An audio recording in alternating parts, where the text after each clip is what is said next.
They say drowning is peaceful, that the water wraps around you like a blanket and the cold numbs everything until you simply drift away.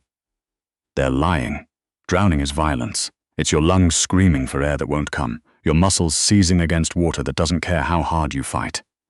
Gemma Holloway knew this because she'd watched her father drown when she was 9. And now, 20 years later, she was sprinting across the rocks of Toronto's eastern waterfront toward a capsized dinghy and the small body bobbing face down in the black November water, and every cell in her screamed to turn around. She didn't know that the boy sinking beneath those waves was blind.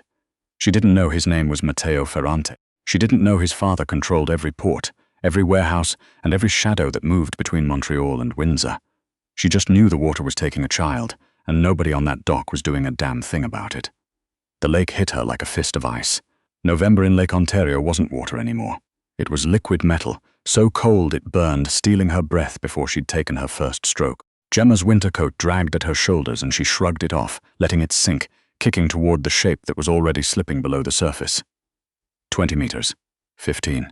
The wave slapped at her face, filled her mouth with water that tasted like diesel and iron. Her legs were going numb.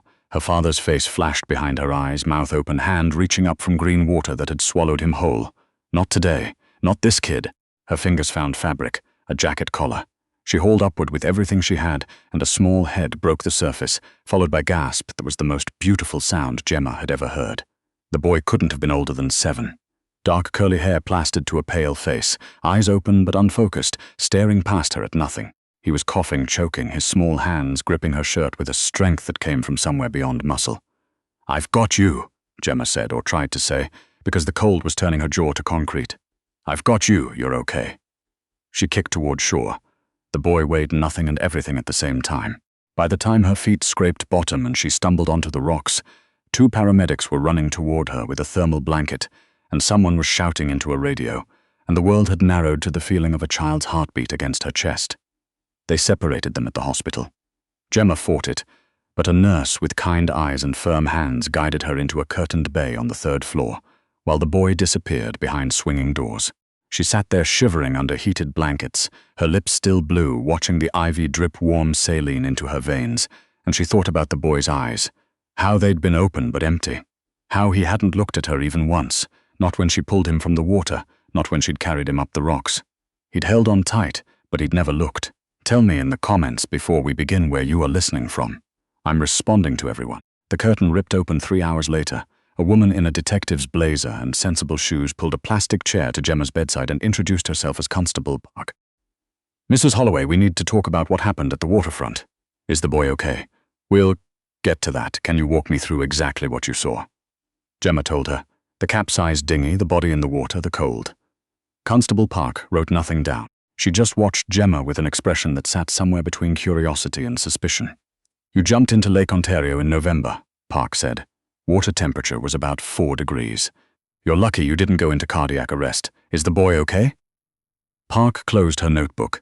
"There's no record of a child being brought in from the waterfront tonight." The room tilted. "That's not possible." "The paramedics took him. I handed him over. He was coughing but breathing. He was conscious. The paramedics on scene reported treating 1 adult female for hypothermia. That's you. No child. I didn't imagine a drowning kid." Gemma's voice came out harder than she intended. "I felt his hands. I felt his heartbeat. He was real and he was blind." Park's eyebrow lifted. "Blind?" His eyes. They were open, but he wasn't tracking anything. He never looked at me. Something shifted in the constable's face. A flicker of recognition she suppressed almost immediately. "Mrs. Holloway, hypothermia can cause confusion, hallucinations. I was a lifeguard for 6 years. I know what hypothermia does. And I know the difference between a hallucination and a 7-year-old boy who can't see." Park stood. "Get some rest. We'll be in touch if anything develops." She left a card on the bedside table and walked out, and Gemma lay there, listening to the hospital hum around her, knowing with absolute certainty that someone had taken that child from the paramedics before any paperwork could be filed. Someone with enough power to erase a drowning boy from every record in Toronto. Gemma was back at work by Thursday. The cafe on Queen Street West paid $12 an hour plus tips, and tips in November were thin enough to see through. Her mother's rent wasn't going to cover itself, and neither were the prescriptions that kept her mother's lungs functioning after 30 years of working the textile factory in Hamilton without proper ventilation. She was wiping down the counter during a dead hour when the door opened, and a man walked in who didn't belong in a cafe that served $6 lattes. Everything about him was precise. The charcoal overcoat, the dark hair cut close, the way he moved through the room like he'd already mapped every exit. He was tall, broad through the shoulders, with a face that could have been carved from the granite along the Gatineau Hills. Sharp jaw, high cheekbones, and eyes so dark they were almost black. Eyes that found Gemma the instant he crossed the threshold and didn't let go. Two men followed him inside. One positioned himself by the door. The other disappeared into the kitchen. Gemma heard a brief exchange of voices, then silence. Up close, she could see the edge of a tattoo at his wrist where his shirt cuff had shifted. Dark ink, deliberate lines. Gemma Holloway. His voice was low, accented in a way that suggested Italian roots buried under years of Toronto living. Not a question. He already knew. We're closing soon? No, you're not. He placed an envelope on the counter. Thick, unsealed, she could see the edges of $100 bills. Sit with me. I don't sit with strangers who buy my cafe. Something that might have been a smile crossed his mouth. My name is Nico Ferrante. The boy you pulled from the lake 4 nights ago is my son. His name is Matteo. He's 7 years old and he's been blind since birth. Gemma's hands stilled on the counter. He's alive because of you, Nico said. And I need to understand why a woman earning $12 an hour would jump into water that should have killed her to save a child she's never met. Because he was drowning. People drown every day. Other people film it. I'm not other people. Nico studied her, those black eyes cataloging everything. The calluses on her hands, the shadows under her eyes, the way her left shoulder sat slightly lower from years of carrying trays. No, he said quietly, you're not. He told her the rest in a voice stripped of everything but facts. Matteo had been taken to the waterfront by his caretaker for what should have been a supervised outing near the harbor. The dinghy had been moored improperly or sabotaged. The caretaker had vanished. Matteo, who couldn't see the water's edge, had followed the sound of a gull and walked straight off the dock. Someone is trying to hurt my son, Nico said, and the temperature in the cafe dropped 10 degrees. The last nanny lasted 3 weeks before she was bought by people who want leverage over me. The one before that disappeared entirely. I need someone Matteo trusts, someone my enemies haven't had time to corrupt. I'm a barista. You were a nursing student before your mother got sick. You completed 3 years. You know triage, child development, basic pharmacology, and 4 nights ago, you jumped into 4-degree water without hesitation. You had me investigated. I had you understood. Nico pushed the envelope close for a year. The job pays 10 times what you're making here. You'll live in my home, care for Matteo, and in return I'll make sure your mother receives the best pulmonary care in the province. And if I say no, Nico stood, buttoning his coat. Then you finish your shift, go home, and wonder every night whether the next person who finds Matteo in danger will bother to jump. He placed a card on the counter, black, embossed, a phone number, and nothing else. You have until tomorrow morning. He left the way he'd arrived, silent, precise, taking all the warmth in the room with him. Gemma stared at the card and the envelope and felt the ghost of a small boy's heartbeat against her ribs. She called at 6 a.m. The Ferrante estate sat on 50 acres north of King City, hidden behind a wall of mature pines and a gate that required 3 separate clearances to open. The house itself was stone and glass, modern architecture that somehow felt ancient, like a fortress wearing a designer suit. Security cameras tracked the car from the moment it turned off the county road.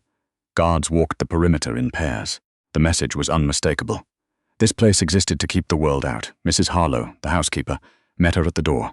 Silver-haired, ramrod posture, the kind of woman who ironed her pajamas. She led Gemma through corridors that smelled like cedar and silence, past closed doors and muffled voices, until they reached the 2nd floor. Nico was waiting outside a room at the end of the hall. He'd traded the overcoat for a black sweater that did nothing to soften him. The tattoos were more visible now. She could see ink climbing his neck, disappearing beneath the collar. He's been asking for you, Nico said, and something in his voice cracked, just slightly.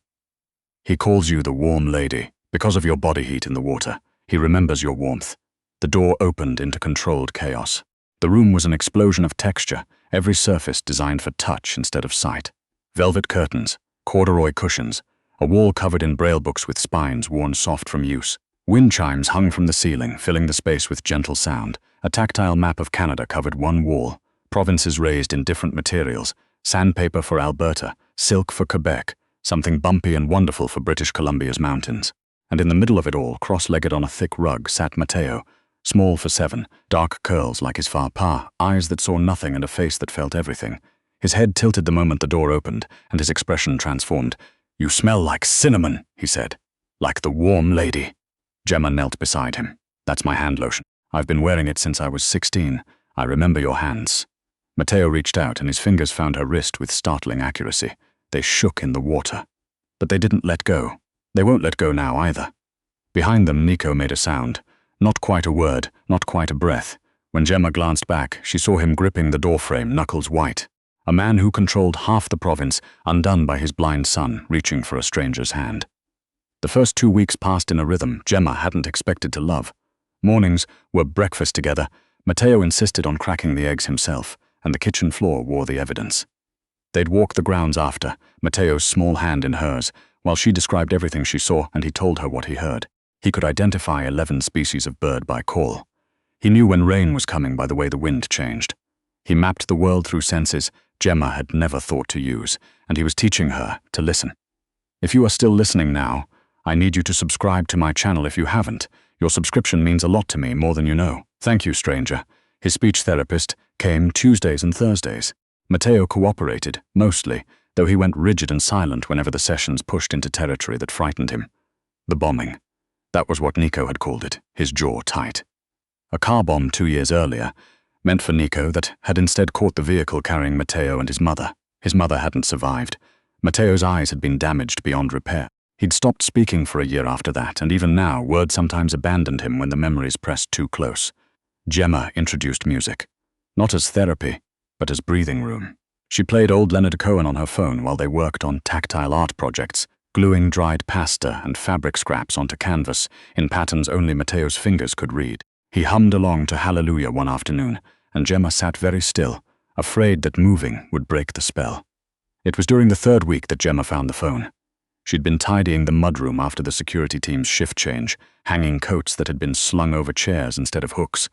Sal Mancini's jacket was the heaviest. Sal was Nico's chief of security, a stocky man with forgettable face and hands that never stopped moving. He'd been with the Ferrante family for 12 years, longer than anyone except Mrs. Harlow. The phone was in the inner pocket, not his regular phone. Gemma had seen that one, a black Samsung he kept holstered on his belt. This was a burner. Cheap, prepaid, the kind you bought at a gas station and threw away. She shouldn't have looked. She knew that even as her thumb swiped the screen. One conversation thread. The messages were sparse and clinical. Location confirmed. North wing, 2nd floor. Camera blind spot at 14:22 during rotation. Payment received. Next window, Tuesday AM. Handler will be in position. Kid's new minder is a problem. She doesn't leave his side. The last message had been sent that morning. Gemma's hands went cold in a way that had nothing to do with November. She photographed every message, every detail, the phone's serial number visible on the back casing. Then she replaced it in Sal's jacket and hung the coat on its hook with trembling fingers. She found Nico in his study that night, after Matteo had fallen asleep listening to an audiobook about Arctic explorers. He was behind his desk, sleeves rolled to the elbows, the full gallery of his tattoos visible. One arm bore the Archangel Michael, sword raised. The other showed a woman's face dissolving into smoke. His wife, Gemma realized, the one the bomb had taken. She showed him the photos without preamble. Nico's face didn't change as he scrolled through them. That terrified her more than anger would have. "Sal has been with me since I was 23, he said, his voice flat as lake ice. "I know." He carried Matteo out of the car after the bomb. He had burns on 60% of his hands. He spent 3 months in recovery. And now he's selling your son's location to someone who wants to finish the job. "You've been here 3 weeks, Miss Holloway, and I can read. You can read a phone that could belong to anyone. Could have been planted. Could be. Camera blind spot at 14:22. That's real. I've watched the rotation. There's a gap at 14:22 every afternoon when the northwest camera pans and the guard crosses to the east perimeter. Someone mapped your security from the inside." Nico stood. He came around the desk and the study shrank. "Do you understand what you're accusing him of? I'm accusing him of planning to kill your blind 7-year-old son." Gemma didn't step back. "And I'm telling you that the last message says I'm a problem because I don't leave Matteo's side. Which means whatever they're planning, it's soon. If you're wrong, then you'll have verified your own security. No loss." She held his gaze. "If I'm right, and you do nothing, you'll bury your son." The words landed like stones in still water. Nico's jaw worked. His eyes dropped to her mouth, then back up, and Gemma felt something shift between them. Something that had been building in small moments, over 3 weeks of shared breakfasts and Matteo's laughter, and the way Nico's hand sometimes brushed hers when he reached for his son. "I'll look into it," he said. Quietly. How quietly? The kind of quietly that means Sal won't know until I'm certain. Gemma left the study with her heart hammering and the memory of how close he'd stood, close enough to count the flecks of amber in his black eyes, close enough to feel the warmth coming off his skin like a second pulse. She didn't sleep that night. She lay awake listening to the guards change shifts and thought about Sal's forgettable face and the burner phone and the message that called her a problem. Somewhere down the hall, Matteo slept with his hand on a stuffed bear that played ocean sounds. A child who trusted the dark because he'd never known anything else. Gemma would not let the dark take him again. Tuesday came like a held breath. Nico had left before dawn for Montreal. Business. He'd told Gemma he was taking Sal with him, and the look he gave her said he'd understood more than he'd admitted. With Sal in Montreal, whatever had been planned for Tuesday would be disrupted, except Sal didn't go to Montreal. Gemma discovered this at 1:47 p.m. when she looked out Matteo's window and saw Sal's silver SUV parked behind the groundskeeper's shed, half hidden by pine branches. It hadn't been there at noon. She was sure because she'd checked. At 2:15, 7 minutes before the camera blind spot, the power died. Every light, every camera, every alarm. The house went silent in a way that felt like suffocation. Matteo's audiobook cut out mid-sentence and the boy's head lifted, his face tightening with a fear that was older than 7 years. Gemma? I'm here. She was already moving. The panic button Nico had shown her was hardwired to a separate generator. She pressed it. Nothing. Disconnected from the inside. Footsteps in the hallway, heavy, purposeful. The door opened and Sal stood there. No pleasant mask, no forgettable expression. Just cold calculation and a handgun held low against his thigh. Step away from the boy, Miss Holloway. Gemma positioned herself between Sal and Matteo. Behind her, she felt the boy's hand find her shirt and gripped. He didn't make a sound. He'd learned silence the hard way.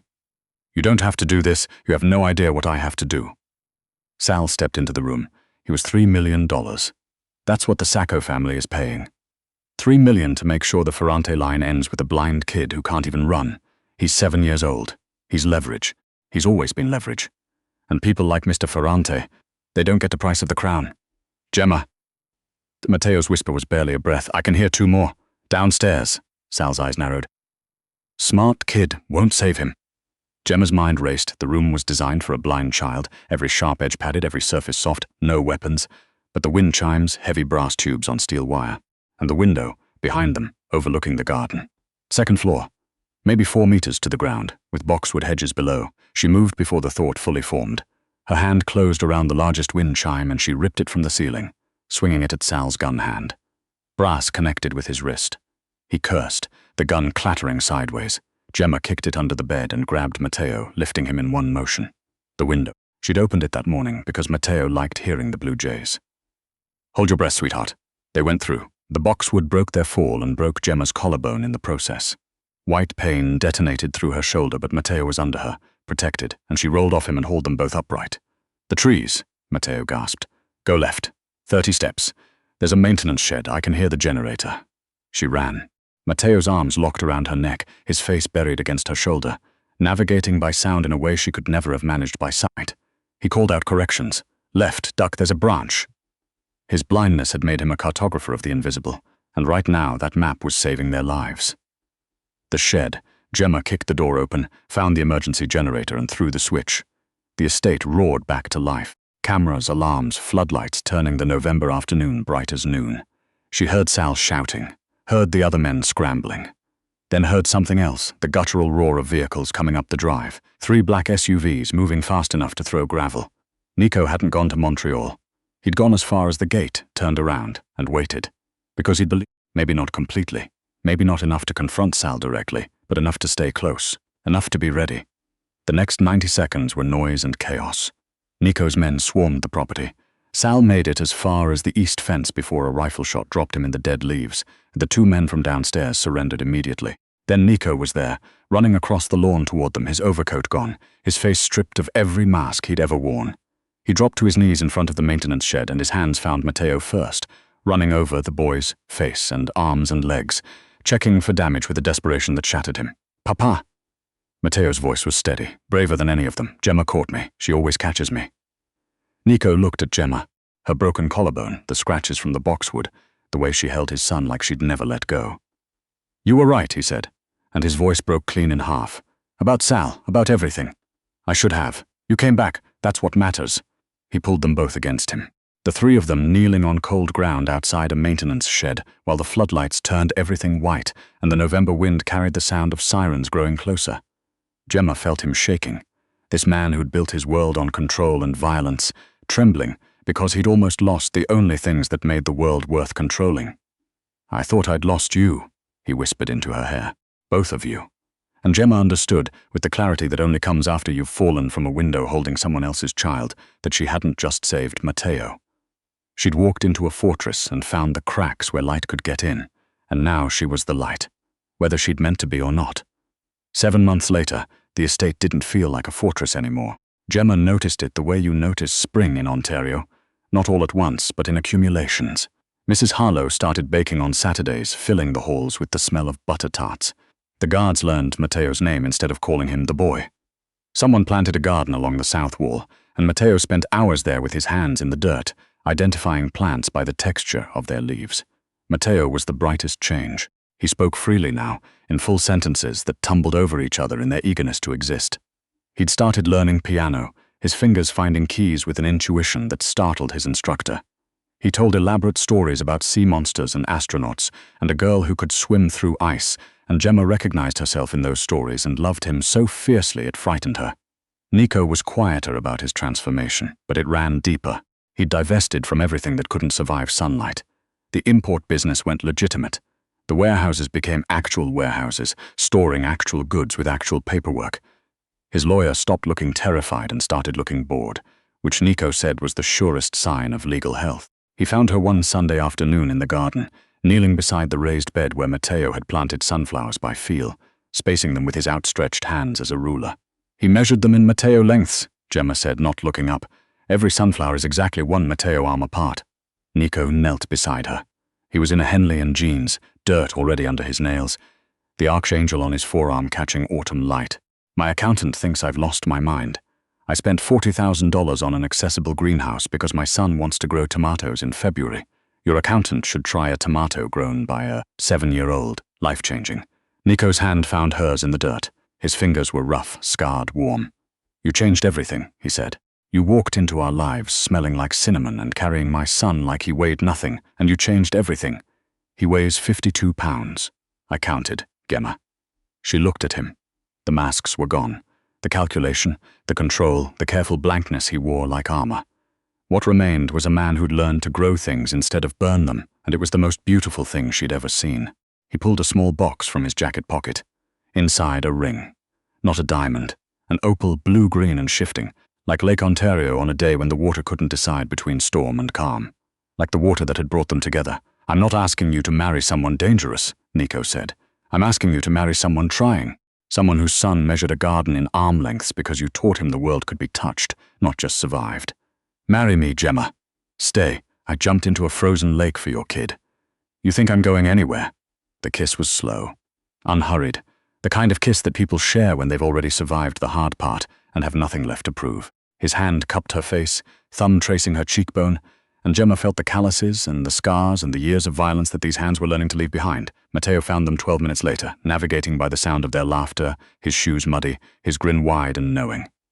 "Does this mean Gemma stays?" he asked, and his voice held no uncertainty at all. He already knew. "Forever," Nico said.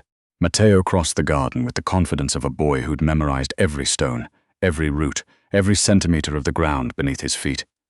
He crashed into them with the full force of 7 years of hoping, and they held him between them while the October sun turned the opal on Gemma's finger into something that looked like the lake and the sky and every future they'd build together on the ruins of everything they'd survived.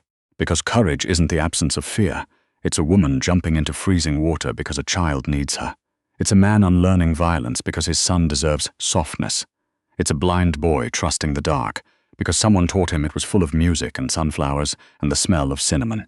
Sometimes the bravest thing you can do is stay. If this story of courage and unexpected love moved you, don't forget to like this video, subscribe to the channel for more powerful stories, and comment below telling us what moment touched your heart the most. Was it Gemma's rescue in the lake, the confrontation in Nico's study, or the proposal in Matteo's sunflower garden? We love hearing from you, and your support helps us bring more stories that remind us all that even in the coldest water, warmth can still find you. Until next time, keep running toward the light.